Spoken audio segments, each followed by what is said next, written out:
O Rio de Janeiro vai ser palco da primeira edição da Rio Climate Action Week, entre os dias 23 e 29 de agosto, 3 meses antes da COP30, em Belém. Esse evento vai reunir vários setores da sociedade em torno do debate sobre as mudanças climáticas e soluções adaptadas à realidade brasileira. A programação é realizada em parceria com um evento semelhante, que já é tradicional em Londres.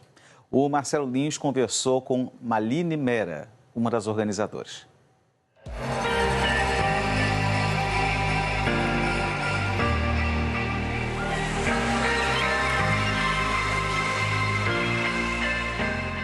What's the importance of this event and what are we looking at in August in Rio?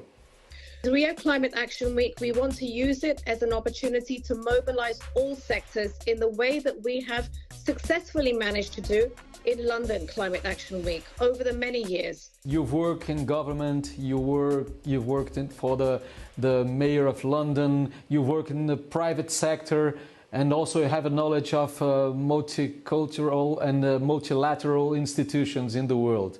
What's the importance of trying to have all these actors together in the same page and not only waiting for actions or plans for the government or money from the private sector? We have to build trust in our capacity to change.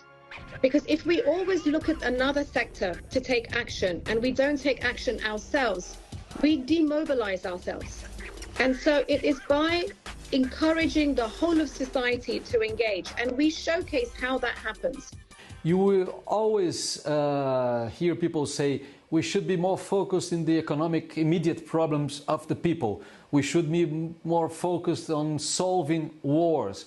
What sort of things can be done to show that there is no difference between all these fights, that they can be also equivalent or they must be fought at the same time? I think we should listen to the critics, because if we are not answering people's problems that they face on a daily basis, then we are not doing our work properly. So we have to provide answers to people who are looking for employment, people who are looking for jobs, people who are looking for affordable housing, people who are looking for affordable healthcare, for clean and safe food to purchase. So all of these have a climate dimension to them. And it's very important, especially for a country like Brazil, which is now entering into a new economic revolution with circularity, with the bioeconomy transforming itself. It requires new skills.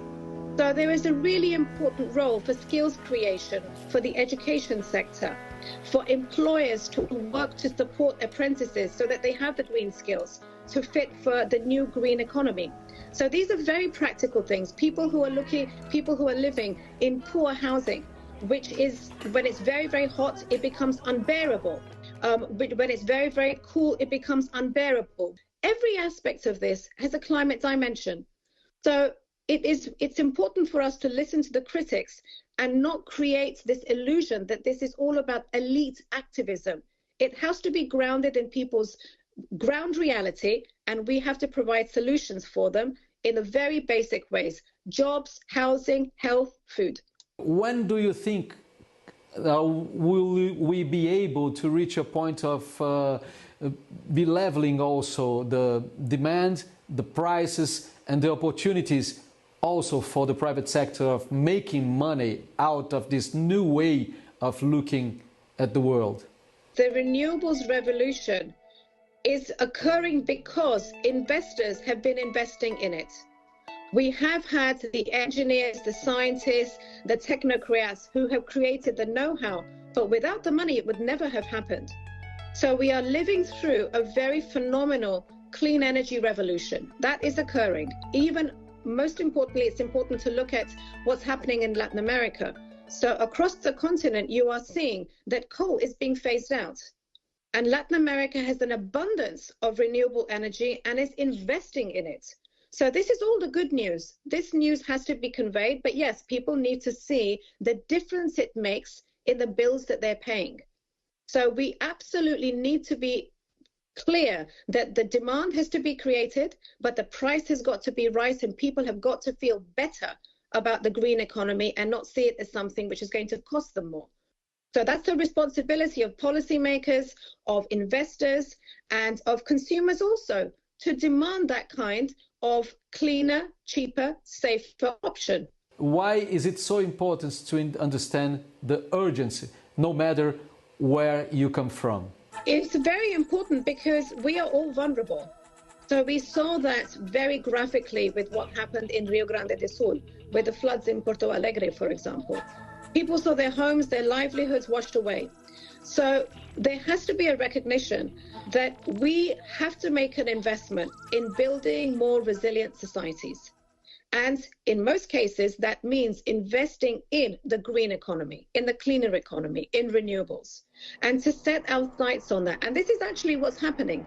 So let's bring it back to the COP30 process, where this year, all countries are required to come up with a new ambitious climate targets. Brazil has already delivered on that. Brazil already presented its NDC, the nationally determined contributions, but the rest of the world has to do that. So these are the national climate plans, but they're also the national investment plans, the national insurance plans.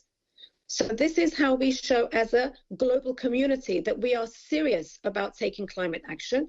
Every country, depending on its unique national circumstances, has to make that commitment to safeguard the future of its people by investing in them.